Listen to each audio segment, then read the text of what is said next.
Qala Allah Ta'ala hamidani abdi, hambaku memuji aku.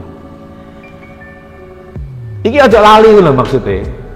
Karena kalau kita ini sholat lupa, enggak ada fungsi sholat itu. Maka agar sholat itu benar-benar menjadi zikir ya.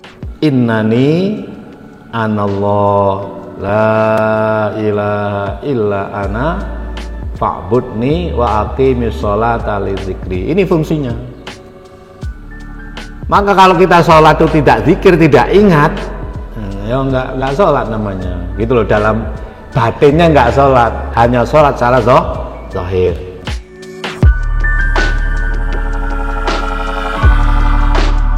Nah, kita bisa ingat kalau batin kita berfungsi.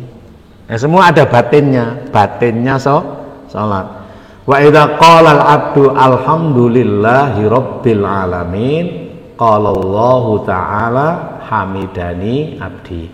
Kalau kita membaca alhamdulillahi rabbil alamin, maka Allah menjawab hambaku memuji aku.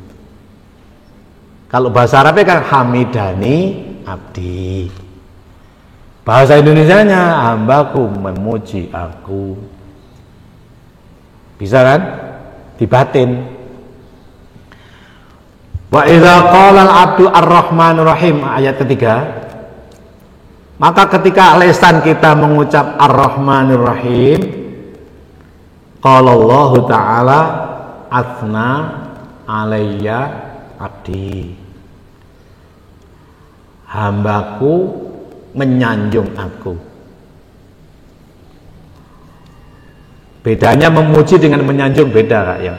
Kalau memuji itu karena kebaikan, kalau menyanjung itu karena kebaikan yang berulang-ulang.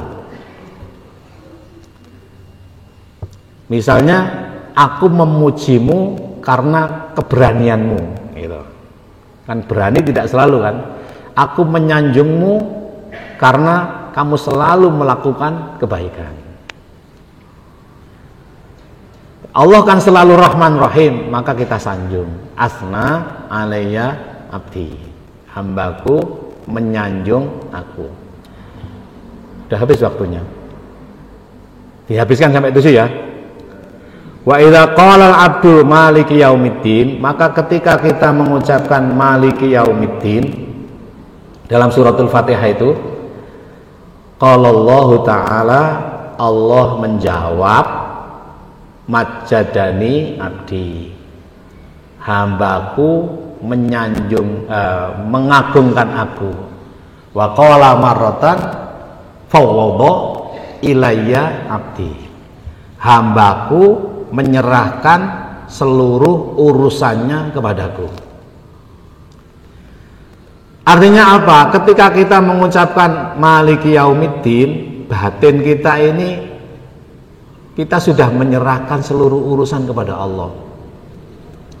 Berarti sebelum kita membaca maliki yaumiddin, ya kita apa yang banyak kan persoalan kita serahkan kepada Allah.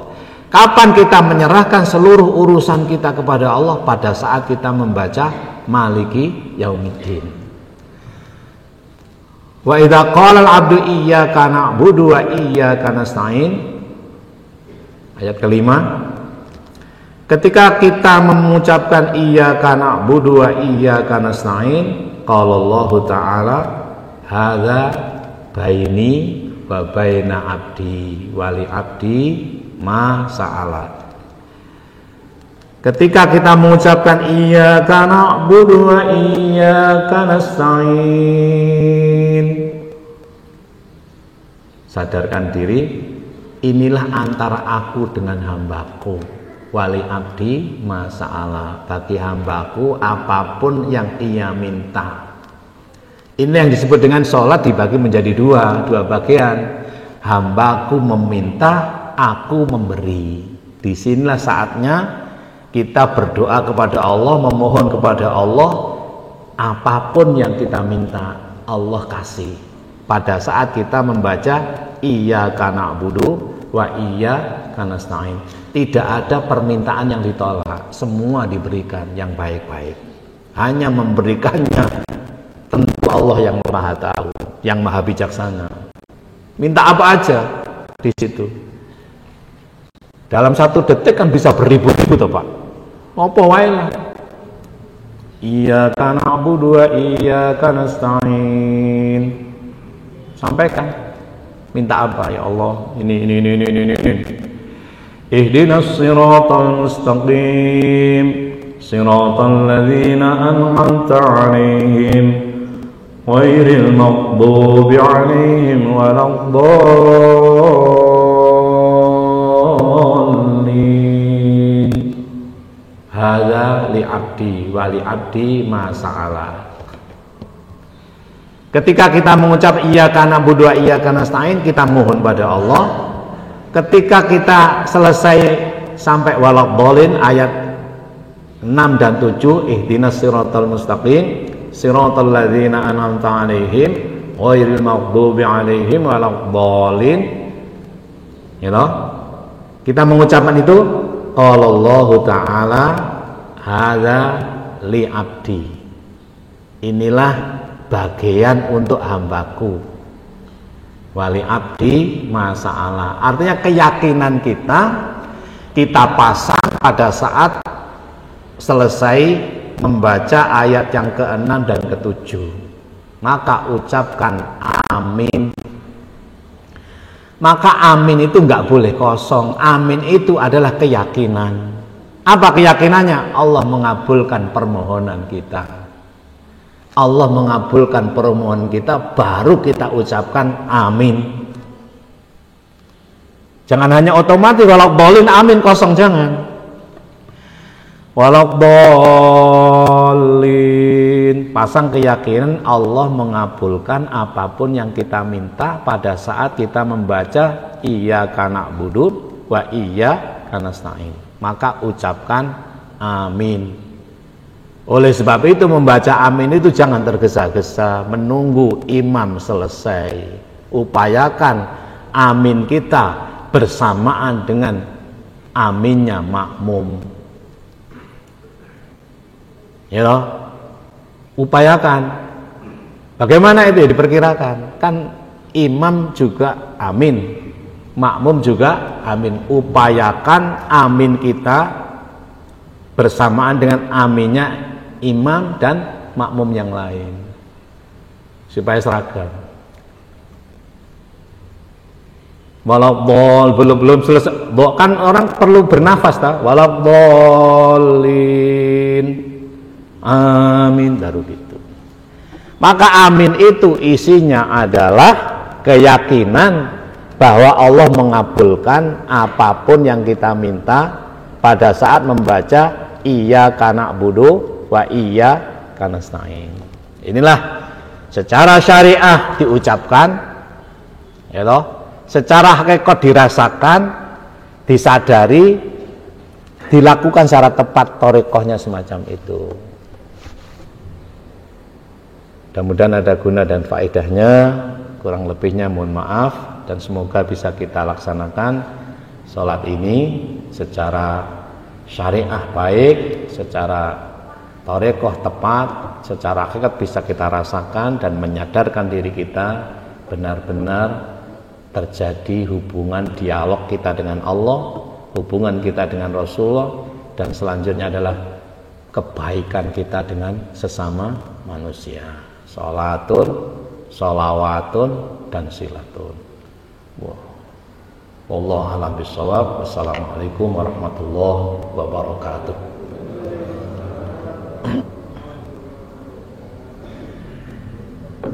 Ada yang bertanya tak Pak? Enggak ada. Apa ada yang bertanya? Biasanya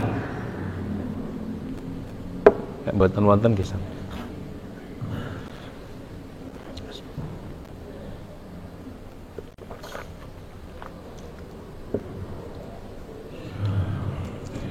Assalamualaikum warahmatullahi wabarakatuh. Assalamualaikum warahmatullahi wabarakatuh. Ngapunten Pak Ustaz, sejumlah ulama seperti Ibnu Tamiyah dan Ibnu Qayyim al-Jauziyah mengatakan tasawuf tak lebih dari etika Islam. Dalam hal ini tujuan tasawuf adalah sama dengan tugas Rasulullah Shallallahu Alaihi Wasallam. Tidaklah kesempurnaan atas sholat itu. Ada 3 tasawuf menurut akal, menurut amal, dan menurut akhlak. Kami mohon penjelasan 3 tasawuf itu yang berdasarkan akal, berdasar amal, dan berdasar akhlak. Kurang lebihnya mohon maaf. Wassalamualaikum warahmatullahi wabarakatuh. Assalamualaikum. Pada umumnya kan tasawuf itu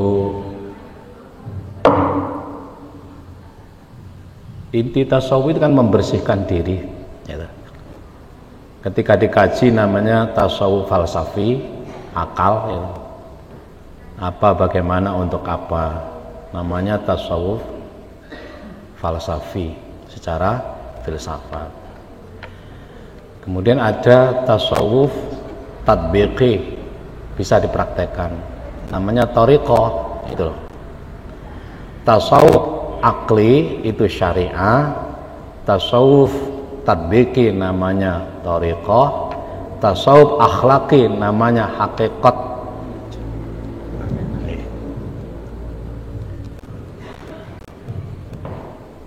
Jadi tasawuf akli namanya syariah, tasawuf tatbiqi prakteknya, kemudian secara thariqahnya tepat, ketepatan. Tasawuf akhlaki namanya hakikat dan ma'rifah, melahirkan pribadi yang berakhlak mulia dan lain sebagainya. Nanti saya jelaskan panjang itu ya, kapan. Ya, kita lebih pada tasawuf tatbiqi dan akhlaki. Kajian kita lebih kepada tasawuf tatbiqi dan akhlaki. Tatbiqi itu yang kita lakukan itu supaya disadari, dekati dengan 5 hal itu. Kalau akli lebih kepada pendekatan filsafah. Saya kira begitu nggih. Nanti apa masih ada Pak? Udah siang. Sampun nggih, cekap nggih. Mohon matur nuwun. Aduh, perut. Sudah.